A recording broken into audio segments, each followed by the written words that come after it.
아멘. 하나님께 영광의 박수를 보내겠습니다. 할렐루야. 오늘은 베델로 올라가자라는 제목으로 하나님의 말씀을 대언하도록 하겠습니다. 중국 한나라 무제 때 사마천이라는 사람에 의해 쓰여진 사기라고 하는 유명한 역사책이 있습니다만 아마 여러분 가운데 읽어보신 분도 계실 것이라고 생각합니다. 그 책에 보면 사면초가라고 하는 사자성어가 나옵니다. 학교 다니실 때 다 배우셨고 무슨 뜻인지 아실 것이라고 생각을 합니다만 다시 한번 살펴보면은 이는 천하의 패권을 놓고 다투었던 초나라의 항우가 상대편 한나라의 유방행의 군사들에 의해서 패하여 해하라고 하는 곳에 포위가 됩니다만 그때 자신을 둘러쌌던 모든 이 한나라 군대 속에서 갑자기 초나라 노래소리가 들려오기 시작하는 것입니다. 그것을 듣고는 아니 이미 우리나라가 다 점령이 되었단 말인가? 이제 우리밖에 남지 않았다는 말인가? 그렇지 않으면 어떻게 저 적군 속에서 초나라 노래소리가 들려올 수 있는가? 그렇게 절망하였다고 하여서 사방이 적으로 포위되어 고립된 상태를 사면에서 초나라의 노래소리가 들린다. 즉 사면초가라는 말로 표현하게 되었다고 그렇게 이야기를 합니다만 그래서 오늘날도 어려운 일을 당했을 때도 어려운 일을 당했음에도 불구하고 탈출할 곳이 없을 때 양 사방이 다 막혀버렸을 때 흔히 뭐라고 이야기합니까? 사면초가에 빠졌다. 그런 이야기를 하더라는 것입니다. 그런데 오늘 본문에도 보면 이는 사면초가에 빠진 한 사람이 나오는데 그는 바로 아브라함의 손자이자 이삭의 아들인 야곱이었습니다. 우리 한번 오늘 본문을 앞을 보시면서 본문 창세기 34장 전인 34장 30절 말씀 같이 한번 읽어보실까요? 시작. 야곱이 시몬과 레에게 이르되 너희가 내게 화를 끼쳐 나로 하여금 이 땅의 주민 곧 가나안 족속과 브리스 족속에게 악취를 내게 하였도다. 나는 수가 적은즉 그들이 모여 나를 치고 나를 죽이리니 그리면 나와 내 집이 멸망하리라. 아멘. 무슨 말씀입니까? 이는 야곱이 지금 엄청난 공경에 처하게 되었다는 것입니다.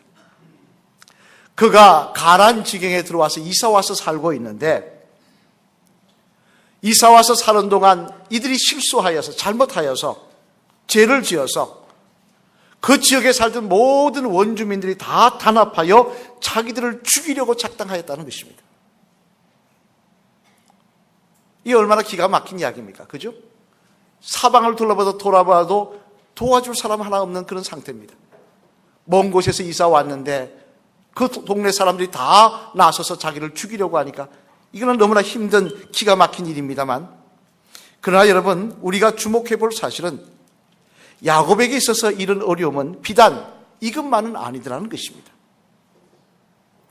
몇 년 전에도 또 어려움이 있었는데요. 우리 창세기 32장 6절 말씀도 한번 앞을 보시면서 같이 읽어보실까요? 시작. 사자들이 야곱에게 돌아와 이르되 우리가 주인의 형 에서에게 이른즉 그가 400명을 거느리고 주인을 만나려고 오더이다. 아멘. 무슨 말씀입니까? 몇 년 전에도 야곱은 큰 어려움을 겪었다는 것입니다. 형 에서가 400명의 군대를 이끌고 자신과 자신의 가족들의 목숨을 취하려고 오고 있더라는 것입니다. 이 때문에 너무나 절망하고 너무나 어려워서 고민하고 괴로웠던 야곱은 결국 야복 강가에서 기도함을 통하여 하나님의 도우심으로 그 시련은 무사히 극복을 했습니다만 그런데 그 기쁨도 잠시 몇 년 지나지 않아서 또다시 야곱의 집에 어려움의 구름이 끼더라는 것입니다.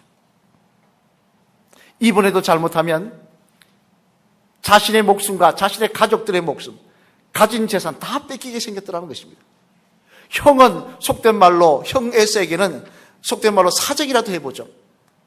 혈육 아닙니까? 라고 이야기라도 해보죠. 이번에는 혈육도 아닌 이방인들이 자기를 죽이려고 그러니까 이거 어떻게 하면 좋겠습니까? 그러면 여러분 왜 야곱과 야곱의 가족에게는 이런 어려움들이 계속해서 끊어지지 않고 찾아오는 것일까요? 야곱은 어려움이 없는 인생을 살기를 원하는데, 근데 왜 어려움이 계속 그에게 찾아오는 것일까요? 바라기는 오늘 이 말씀을 통해 다시 한번 우리들의 모습을 돌아보시는 그런 저와 여러분 되시기를, 우리의 믿음을 새롭게 하시는 저와 여러분 되시기를 주님의 이름으로 간절히 축원을 드립니다. 그러면 왜 야곱과 야곱의 가족에게는 이런 어려움들이 계속해서 끊어지지 않고 찾아오고 있는 것일까? 그 내용을 살펴보면요, 먼저 첫째, 우리 앞을 보시면서 같이 읽겠습니다. 시작. 야곱의 가족에게는 목적을 위해 수단과 방법을 가리지 않는 옛 모습이 그대로 있었기 때문이었습니다. 뭐가 있었기 때문이라고요? 목적을 위해 수단과 방법을 가리지 않는 옛 모습이 그대로 있더라는 것입니다. 오늘 본문전인 창세기 34장 25절 말씀, 우리 한번 같이 읽어보시겠습니다. 앞을 보시면서 시작. 제3일에 아직 그들이 아파할 때에 야곱의 두 아들 디나의 오라버니 시므온과 레위가 각기 칼을 가지고 가서 몰래 그 성읍을 기습하여 그 모든 사람을 죽이고. 아멘. 무슨 이야기입니까? 이 말씀은 지금 야곱과 그 가족들이 원주민에게 목숨을 위협받는 배경이 된 내용의 말씀입니다. 야곱의 아들들이 어떤 일을 행했느냐 하니까, 자기 누이 디나가 그 원주민의 족장의 아들에게 부끄러운 일을 당하자, 그리고는 그 족장의 아들이 와서 너희 누이와 결혼하고 싶다고 이야기를 하자. 뭐라고 이야기했느냐? 너희가 할례를 행하고 하나님의 백성이 되면 우리가 그렇게 해주겠다고 했다는 겁니다. 할례는 여러분 잘 아시는 대로 유대인들이 하나님의 사람으로 살겠다는, 내가 하나님의 사람이 되었다는 표시로 행하던 거룩한 의식이었습니다. 그런데 너희가 거룩한 의식을 행하면 우리 누이를 주겠다라고 이야기를 해놓고는 그 말을 믿고 할례를 행하여, 이 할례라는 게 포경수술 비슷한 거 아닙니까? 꼼짝 못하고 누워있는 그 희위 족속들을 가서 다 칼로 쳐 죽였다는 거예요. 아니 여러분, 복수도 하나님이 기뻐하지 아니하신 일인데 하물며 그 복수에 하나님의 거룩한 예식을 했어야 되겠습니까? 그런데도 그들은 그런 일을 행하더라는 것입니다. 이는 물질의 복을 받기 위해서 형 에서를 속이고 아버지 이삭을 속이고 나아가 외삼촌 라반까지 속였던 그 야곱의 모습, 목적을 위해서 수단과 방법을 가리지 않던 그 야곱의 모습이 그 아들들에게도 그대로 이어져서 나타난 결과라는 것입니다. 책을 보다 보니까 이런 이야기가 있었습니다. 한 주간지의 사진기자가 차를 몰고 길을 가는데 자기 앞차가, 이 사람이 잠을 졸았는지 뭘 했는지 모르겠는데 차가 갑자기 찻길로 안 가고 인도로 뛰어들어서 공원 잔디밭으로 뛰어들어가가지고 그쪽에 사람들이 앉아있는 데를 갖다 덮치고 가더라는 겁니다. 그걸 보고 도와줘야 되겠다는 생각을 하기보다는 무슨 생각을 했느냐? 사진기자니까 뭐 생각했겠습니까? 아, 특종이다. 하나 찍어야 되겠다. 내가 먼저 찍어야 되겠다. 그러니까 내려가지고 쫓아가는데 이미 사람들이 구경한다고 삥 둘러섰어요. 들어갈 수가 없는 겁니다. 빨리 사진은 찍고 싶은데 둘러섰으니까 어떻게 하냐? 사진 그 카메라를 품속에 가둬놓고 이렇게 숨겨놓고는 이렇게 이야기했다는 겁니다. 내가 저 희생자의 아버지입니다. 길 좀 비켜주세요. 내가 저 희생자의 아버지입니다. 좀 비켜주세요. 나 볼 수 있게끔. 그때 사람들이 아버지라니까 어떻게 합니까? 피해주죠. 피해줬는데 막상 들어가서 사진을 찍으라니까 다치는 사람이 누군지 아십니까? 사람인 줄 알았더니 사람이 아니라 사람하고 같이 놀러왔던 개들하는 겁니다. 개를 치워버린 거예요. 그럼 이 기자는 지금 뭐라고 이야기했습니까? 다친 사람이 뭐라 그랬습니까? 아버지라 그랬지 않습니까? 그럼 자기는 뭐가 됩니까? 개아범이 되는 거죠. 그죠? 목적을 위해서 수단과 방법을 가르지 않았더니 결국 그 발상 때문에 자기가 멀쩡한 인간이 개아범이 되더라는 것입니다. 하지만 여러분, 세상에서는 이런 모습이 통할지 몰라도 하나님 앞에서는 이런 모습이 결코 통하지 않는다는 사실을 알아야 합니다. 당장 오늘 본문에 나오는 레위와 시몬의 아버지 야곱, 이 야곱만 해도 그 인생이 목적을 위해서 수단과 방법을 가리지 않은 얄팍한 인생을 산 인물이라고 할 수 있을 것입니다만, 그런 그가 인생의 말년에 애굽왕 바로 앞에서 자신의 인생에 대해서 뭐라고 고백하고 있습니까? 우리 한번 창세기 47장 9절 말씀 앞을 보시면서 읽어보실까요? 시작. 야곱이 바로에게 아뢰되 내 나그네 길의 세월이 130년이니이다. 내 나이가 얼마 못되니 우리 조상의 나그네 길의 연조에 미치지 못하나 험악한 세월을 보내었나이다 하고. 아멘. 무슨 말씀입니까? 야곱이 이야기합니다. 내 인생이 130살인데 내 인생을 돌아보니까 너무나 험악했다는 거예요. 목적을 위해서 수단 방법을 가르치지 않고 살았더니 하나님께서 자신의 인생을 순탄한 길로 인도하신 것이 아니라 어렵고 힘들고 눈물의 길로 인도하셨다는 것입니다. 이뿐만 아닙니다. 사무엘상 13장에도 보면요, 이스라엘이 블레셋과 전쟁을 하려고 하는 내용의 말씀이 기록되어 있습니다만 그 전쟁을 하기 전에 제사를 드리려고 합니다. 하나님께 제사를 드리려고 하는데 제사를 드려야 될 사무엘 선지자가 빨리 오지 않자, 그래서 백성들이 독려하며 흩어지려고 하자 사울왕이 어떻게 합니까? 하나님의 명령에는 분명히 사사가, 선지자가 제사를 드리라 그랬는데 하나님 말씀 다 무시하고 자기의 목적을 이루기 위해서 자신이 나서서 제사를 집례합니다. 그러자 하나님께서는 그런 사울왕에게 사무엘 선지자를 통하여 뭐라고 말씀하십니까? 우리 한번 읽어보실까요? 사무엘상 13장 13절로 14절 말씀 앞을 보시면서 시작. 사무엘이 사울에게 이르되 왕이 망령되이 행하였도다. 왕의 하나님 여호와께서 왕에게 내리신 명령을 지키지 아니하였도다. 그러하였더라면 여호와께서 이스라엘 위에 왕의 나라를 영원히 세우셨을 것을 이르거늘 지금은 왕의 나라가 길지 못할 것이라. 여호와께서 왕에게 명령하신 바를 왕이지 지키지 아니하였으므로 여호와께서 그의 마음에 맞는 사람을 구하여 여호와께서 그를 그의 백성의 지도자로 삼으셨느니라 하고. 아멘. 무슨 말씀입니까? 하나님이 그런 사울왕에게 이야기하십니다. 너가 하나님의 말씀도 무시하고 목적을 위해서 수단과 방법을 가리지 않고 살았으니 내가 너를 왕으로 세운 것을, 내가 너를 택하여 세운 것을 후회하시며 버리시겠다는 것입니다. 여러분, 하나님께 버림받는 인생의 말로가 얼마나 비참한지 우리는 잘 알고 있지 않습니까? 근데 하나님이 이야기하십니다. 목적을 위해서는 수단 방법을 가리지 않던 이 사울왕에게 내가 너를 버리시겠다고 말씀하시더라는 거예요. 그래서 로마서 12장 2절 말씀해 보면요, 사도 바울은 분명히 이르듯이 우리들에게 권면하십니다. 우리 한 같이 읽어보실까요? 앞에 보시면서 시작. 너희는 이 세대를 본받지 말고 오직 마음을 새롭게 함으로 변화를 받아 하나님의 선하시고 기뻐하시고 온전하신 뜻이 무엇인지 분별하도록 하라. 아멘. 무슨 말씀입니까? 적어도 성도라고 한다면, 하나님과 동행하는 삶을 살고자 한다면 하나님이 기뻐하시는 방법으로 인생을 살아가는 것입니다. 하나님의 사람은 하나님의 법대로 행해야 하며 그 말씀에 순종하는 모습으로 살아야 하나님이 그와 동행하여 주신다는 것입니다. 미국의 밴드빌트 대학교 교수인 메디슨 세라트라는 분이 계십니다만 그분은 학생들에게 시험할 때마다, 시험을 칠 때마다 중간고사, 기말고사 시험 치지 않습니까? 대학생들 시험 치지 않습니까? 그때마다 이런 말을 했다는 것입니다. 그들은 지금부터 두 가지 시험을 보게 될 것이다. 하나는 수학 시험이다.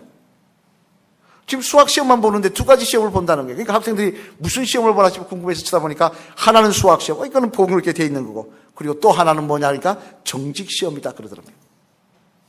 수학 시험은 좀 부족해도 상관이 없다. 왜? 수학 시험이 좀 부족한 것은 시험을 치고 나서 며칠 지나면 속상하지만 다 잊어버릴 것이기 때문에 그렇다. 그렇지 않습니까?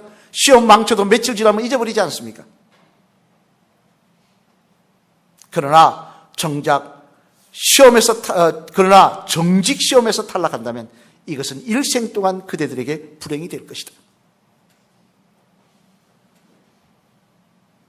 여러분, 하나님 앞에서 인정을 받으며 하나님의 도우심을 경험하는 삶을 살려면요, 무엇보다 먼저 목적도 선해야 하지만 그 목적을 이루는 수단과 방법도 신앙적이어야 하며 우리의 삶의 모습이 하나님 보시기에 선한 것이 되어야 하나님 그 인생 위에 함께 하시고 오늘도 동행하여 주시고 우리에게 에베네셀의 역사로 인도하여 주실 줄로 믿습니다. 세상 사람들은 이야기합니다. 뭐로 가도 서울만 가면 된다고. 천만의 말씀입니다. 하나님의 법에는 그런 게 없어요. 뭐로 가도 서울만 가면 되는 게 아닙니다. 하나님 말씀대로 순종하며 하나님 앞에 정직하게 신실하게 살아갈 때 하나님 그를 도우시고 그의 인생 가운데 하나님의 인도하심이 간증이 되며 자랑이 되며 기쁨이 되게 하는 은혜를 허락하여 주실 줄로 믿습니다. 그런 삶을 살아가시는, 그런 삶을 사모하시는 저와 여러분 되시기를 주님의 이름으로 간절히 축원을 드립니다. 둘째로 야곱의 가족의 어려움이 떠나지 않은 이유는 뭐냐? 우리 같이 읽어보시겠습니다. 시작. 야곱의 가족에게 어려움이 떠나지 않았던 이유는 그들은 또한 하나님과의 약속을 가볍게 생각하며 살았기 때문이었습니다. 또 어떻게 살았다고요? 하나님과의 약속을 우습게 생각하며 살았다는 것입니다. 목적을 위해서 수단 방법을 가리지 않고 살고 하나님과의 약속도 가볍게 생각하며 살았다는 거예요. 우리 한번 창세기 28장 20절로 22절 말씀 앞을 보시면서 읽어보시겠습니다. 시작. 야곱이 서원하여 이르되 하나님이 나와 함께 계셔서 내가 가는 이 길에서 나를 지키시고 먹을 떡과 입을 올 주시고 내가 평안히 아버지 집으로 돌아가게 하시오면 여호와께서 나의 하나님이 되실 것이요 내가 기둥으로 세운 이 돌이 하나님의 집이 될 것이요 하나님께서 내게 주신 모든 것에서 10분의 1을 내가 반드시 하나님께 드리겠나이다 하였더라. 아멘. 이게 무슨 말씀인가 하니 야곱이 하나님께 서운한 내용의 말씀입니다. 야곱은 형 에서에게 도망을 갈 때에 루스라는 곳에서 하룻밤을 지내게 됩니다만 그때 하늘로 이어진 사닥다리를 보고는 하나님이 나를 버리지 않고 이곳에도 천사를 통하여 나와 함께 하시는구나. 그것을 깨닫고 그는 하나님께 서원합니다. 뭐라고 서원합니까? 내가 다시 무사히 고향집으로 돌아오게 하시면 그러면 내가 이 루스라는 곳에서 내가 찾던 이곳에 하나님의 제단을 쌓을 것입니다. 내가 앞으로 살면서 모든 것에 11조를 꼭꼭 드리겠습니다. 그렇게 약속을 하더라는 것입니다. 하나님이 약속 지키셨어요. 야곱을 고향 땅으로 무사하게 돌아오게 하십니다. 그에게 더 번성한 모습으로 돌아오게 하십니다. 하지만 야곱은 그 약속을 지켰습니까? 안 지키더라는 거예요. 그는 루스로 가기보다는 비옥한 땅인 세겜으로 가서 8년 동안 그곳에서 살더라는 것입니다. 제단 쌓겠다고 루스에서 제단을 쌓겠다고 이야기해놓고 안 가더라는 거예요. 그리고 심지어 11조 드리겠다 해놓고 안 드리더라는 것입니다. 까맣게 잊어버리고 안 드리더라는 것입니다. 그러나 여러분, 만약 야곱이 하나님과 약속을 기억하며 세겜이 아닌 루스, 즉 베델이라는 곳으로 가서 거기서 제단 쌓고 살았다면 이런 어려운 일을, 딸이 어려운 부끄러운 일을 당하는 그런 봉변을 당했겠습니까? 야곱은 하나님의 양가의 약속 따위는 중요하게 생각하지 않더라는 것입니다. 하나님을 그렇게 인생에 중요하지 않게 생각하고 살았더니 그의 삶 속에 어려움이 계속 다가오더라는 것입니다. 한 번은 기독교 신앙 잡지에 현대 교인의 신앙 실태 조사라고 하는 글이 조사 내용이 실려 있어서 관심을 가지고 읽어보았습니다만 그 내용을 보니까 인천의 한 교회, 큰 교회 교인들을 상대로 설문조사한 것인데요. 한번 들어보시길 바랍니다. 그 내용에 보니까 교인 중 20%는 주일 성수에 대한 개념이 전혀 없어서 날씨가 좋으면 놀러 가고 비가 온다든지 할 일이 없을 때나 교회를 찾는다는 것입니다. 20%가요. 또 25%의 교인들은 기도하는 법을 잘 몰라서 대표 기도를 시키면 교회를 안 나오겠다고 협박을 한다는 것입니다. 또 30%는 평상시에 아예 기도를 하지 않는다고 답했고 40%의 교인은 주일 예배 때 외에는 성경을 읽지 않는다고 했습니다. 50%의 교인은 헌금에 무관심하다고 그랬으며 70%가 봉사활동에 관심이 없다고 그랬습니다. 뿐만 아니라 85%의 교인이 한 사람의 불신자도 전도해 본 적이 없다고 답했다는 것입니다.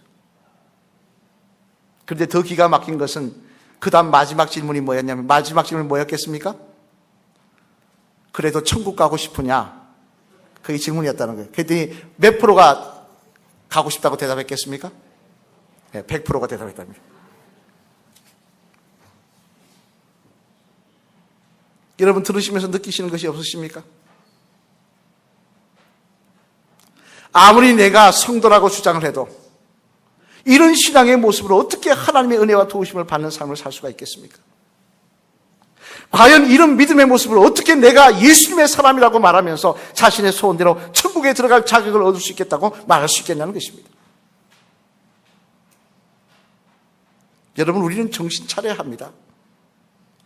언제부터인가요? 하나님과의 약속도 세상 일의 핑계로 다 날려버리고 하나님보다, 주님보다 세상이 더 중요해져 버린 우리들의 모습을 우리는 돌아봐야 한다는 것입니다.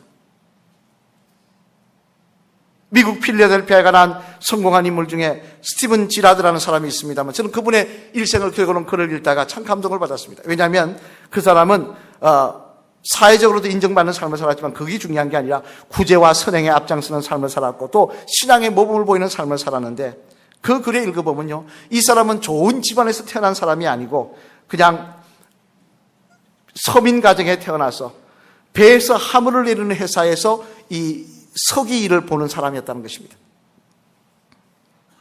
그 직장에서 서기 일을 보며 사람들이 짐을 내리면 그걸 이게 체크하고 이렇게 하는 그런 일을 하는 사람이었다는 겁니다. 근데 한 번은 토요일 날 사장님이 직원들을 불러놓고 이야기합니다. 배가 내일 들어온다고 하니 내일 아침, 주일날 아침에도 다 나와서 짐을 내려야 하겠다, 그렇게 이야기했다는 것입니다. 그러니까 다 모든 직원들이 다 이해하는데 이 지라드라는 청년은 말합니다. 사장님, 죄송하지만 저는 내일 나올 수가 없습니다. 왜 못 나오냐 그랬더니, 왜냐하면 내일 어머니를 모시고 교회를 가야 하기 때문에 나올 수가 없습니다, 그러더라는 겁니다. 많은 직원들 앞에서 그 이야기를 하자 사장님 자존심 상하지 않습니까?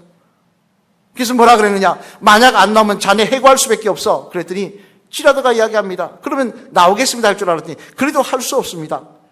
저는 어머니와 하나님 앞에서 약속을 했습니다.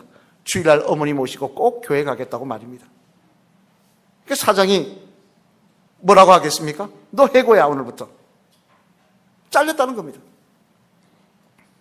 그리고 한 달을 놀고 있는데 한 달이 지난 후에 이 사장님에게 친구가 전화가 걸어옵니다. 내가 은행 지점 하나를 개설하려고 하는데 그곳에 일할 직원 한 사람, 좀 좋은 사람 좀 소개해 주셔줘. 그랬더니 이 사장님이 누구를 소개해 주겠습니까? 자기가 잘랐던 지라드를 소개해 주는 거예요. 그러면서 뭐라고 이야기하냐면, 그 친구는 자기 소신을 지킬 줄 알아. 믿음을 지킬 줄도 알고 또 하나님과 사람 앞에서의 약속을 지킬 줄 아는 사람이야. 그리고 믿음을 지킴으로 해서 오는 불이익을 무서워하지 않는 사람이야. 틀림없이 좋은 일꾼이 될 거야. 결국 이 일로 해서 지라드는 존경받는 인물이 되었을 뿐만 아니라 사회적으로도 신앙적으로 성공한 인물이 되었다는 것입니다.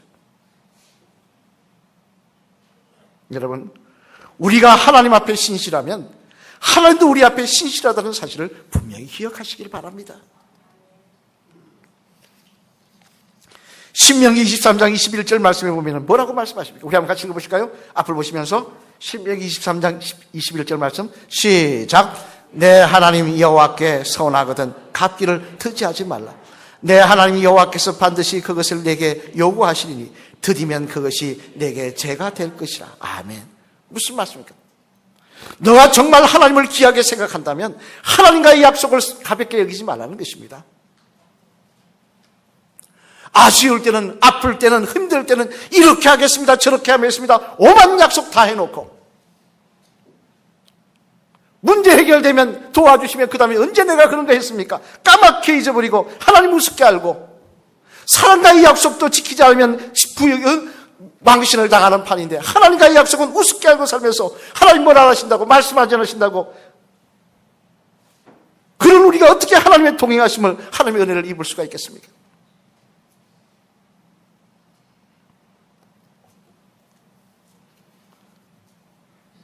사랑하는 성도 여러분, 오늘 본문의 말씀에 보면요, 이처럼 목적을 위해 수단과 방법을 가리지 않는 지난날의 잘못된 행실 때문에, 또 하나님과의 약속을 우습게 하는 잘못된 신앙 때문에 이처럼 사면 총과의 어려움을 앞에 직면한 야곱에게 하나님은 이렇게 말씀하십니다. 우리 한번 앞을 보시면 읽어보실까요? 오늘 보면 1절 말씀 시작.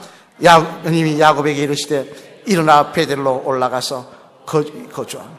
내가 내 형 에서의 낯을 피하여 도망하던 때 내가 나타났던 하나님께 거기서 제단을 쌓으라 하신지라. 아멘.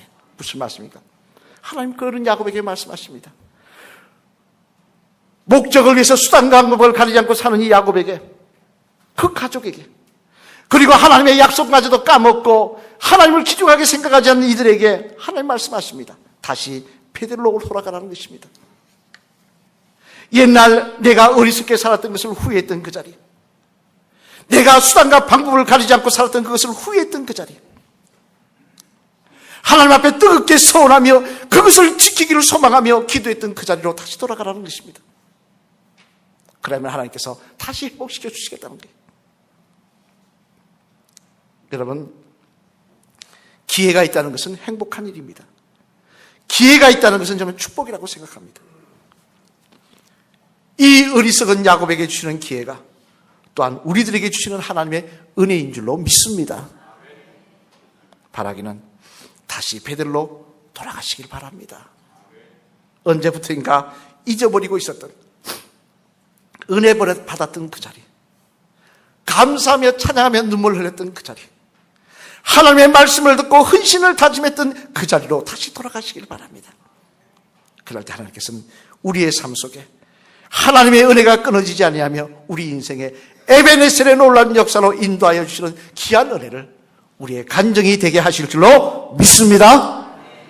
우리 마지막 시간 따라 하시겠습니다. 집사님, 베델로 돌아가시길 바랍니다. 그래야 할 때 잃어버렸던 감격과 잃어버렸던 은혜, 그리고 하나님의 축복은 다시 회복될 줄 믿습니다. 할렐루야. 아멘. 우리가 베들로 돌아갈 때 잃어버렸던 감격과 은혜, 그리고 하나님의 인도하심은 다시 회복되는 역사가 일어나게 될 줄로 믿습니다. 우리 시편 51편 12절 말씀 앞을 보시면서 우리 다시 한번 읽어보실까요? 시작. 주의 구원의 즐거움을 내게 회복시켜 주시고 자원하는 심령을 주사 나를 붙드소서. 아멘. 시편 기자가 뭐라고 고백하고 있습니까? 주여, 나에게 다시 구원의 즐거움을 회복시켜 주시옵소서. 주여, 내가 은혜 받고 다시 자원하던 그 기쁨을 회복시켜 주시옵소서. 그래야 하나님 앞에 뜨겁게 나아가게 도와주시며 주님 사랑하게 도와주시며 주님 앞에 신실한 삶 살게 도와달라고 그는 그렇게 고백하고 있습니다. 바라기는 이 시편의 고백이, 시편의 기자의 고백이 우리의 고백이 되기 위해서 다시 베들로 올라가셔서 하나님의 함께하심과 하나님의 인도하심을 충만히 받으시는 저와 여러분의 인생이 되시기를, 하나님이 나의 자랑이 되시며 기쁨이 되시며 표대가 되시는, 깃발이 되시는 귀한 은혜가 저와 여러분의 간증이 되시기를 주님의 이름으로 간절히 축원을 드립니다.